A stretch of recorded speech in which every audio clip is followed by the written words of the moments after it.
Hey, Back again. Lisa. Hi. Hi.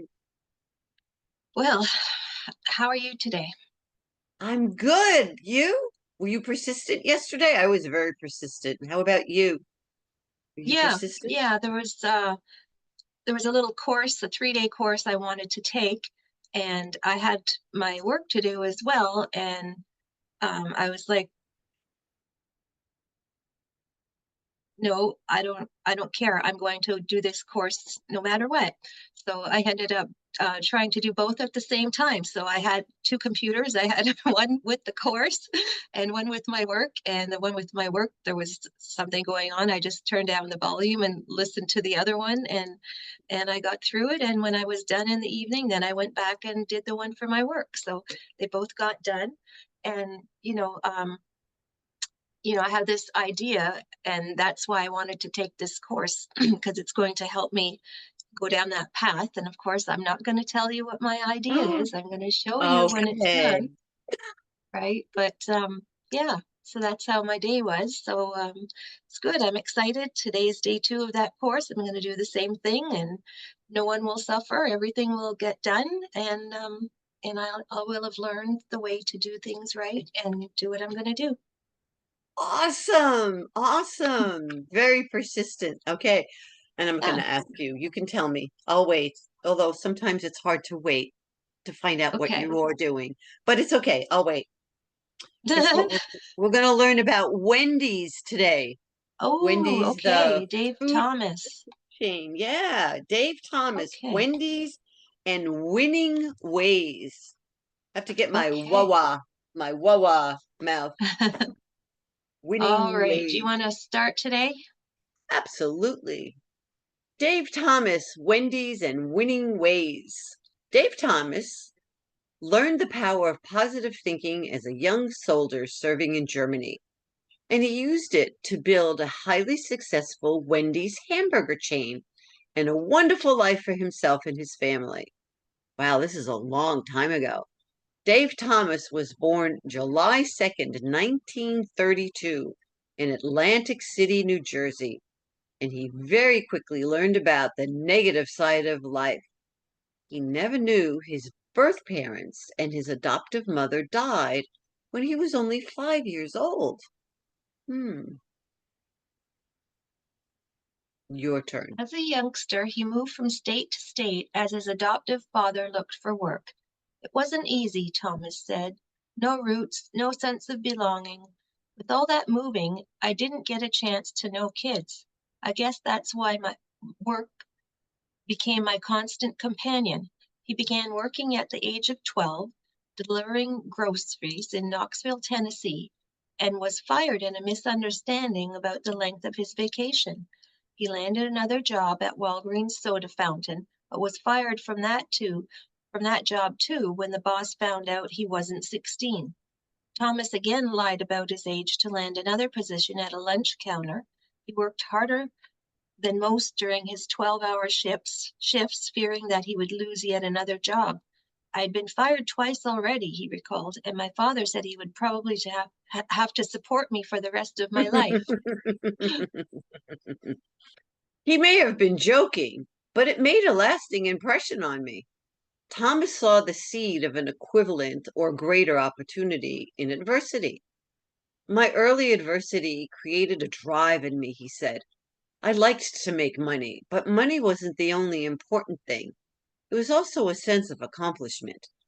At age 18, he joined the army where he attended cook and baker school and soon became one of the youngest soldiers ever to manage an enlisted men's club. It was simple, he said.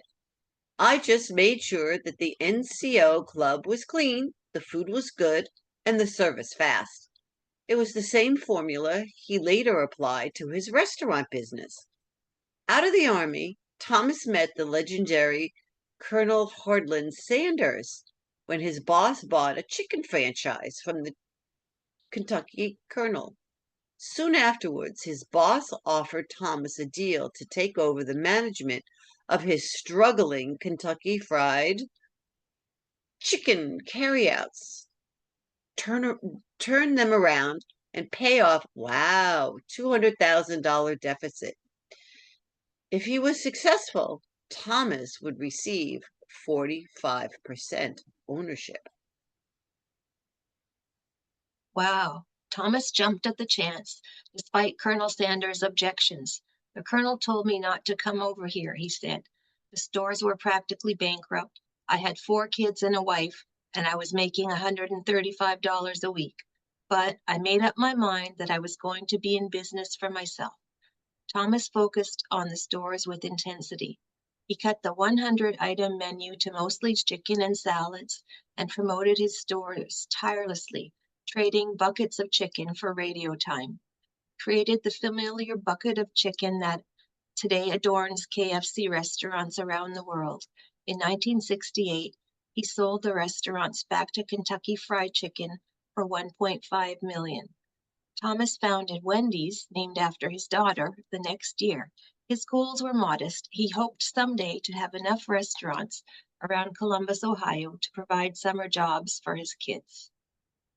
The imaginative restaurant, the imaginative restaurateur, I never heard of that word before, pioneered Yeah. the idea of selling franchises for entire cities and parts of states, and the Wendy concept took off.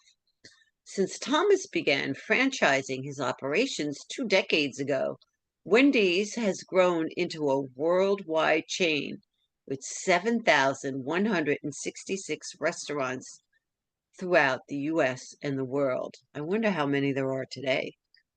Today, I never heard this word either. Today, the avuncular, did you ever hear that word? I never No, I'm heard going to that have to word. look that up. Okay. Avuncular. The Okay. avuncular Thomas is one of the most recognized and admired people in America, thanks in part to his obliquous television commercials and his genuine belief that you should put more back into life than you take out. Hmm. He's active in a number of charities and donates the profits from his autobiography, Dave's Way, Berkeley Books, New York, 1991, to national adoption awareness campaigns. The Hordio, wow, where do they get all these words from? The Hordio Elgar Award recipient says his recipe for success is hard work, honesty, and total commitment. He says you can create your own opportunities and make a boring job exciting and challenging by finding something that needs to be done and volunteering to do it, or by finding the solution to a problem everybody agrees should be solved. A little initiative will improve your luck 9 out of 10 times, he says. You can have anything you want if you set your goals high enough. I'm going to repeat that. I really like that. You can have anything you want if you set your goals high enough. Wow. What are the positive Okay. action steps for the day? Okay. Find something that needs to be done and volunteer to do it. Set your goals high. With hard work, you can reach them. Don't let hardship be an excuse. Dave Thomas overcame poverty and the loss of his parents at a young age and became a successful millionaire. Yeah. Interesting. I never knew that's how Wendy's came to be. Yeah, I didn't know the story about the Kentucky Fried Chicken. Yeah, I didn't know. So wow, Yeah. Wow. learned Okay. Well, something. Right. Um, have a great day, and I'll see you again tomorrow, and we'll see what's next. okay. All right. Bye for now. Bye. Bye.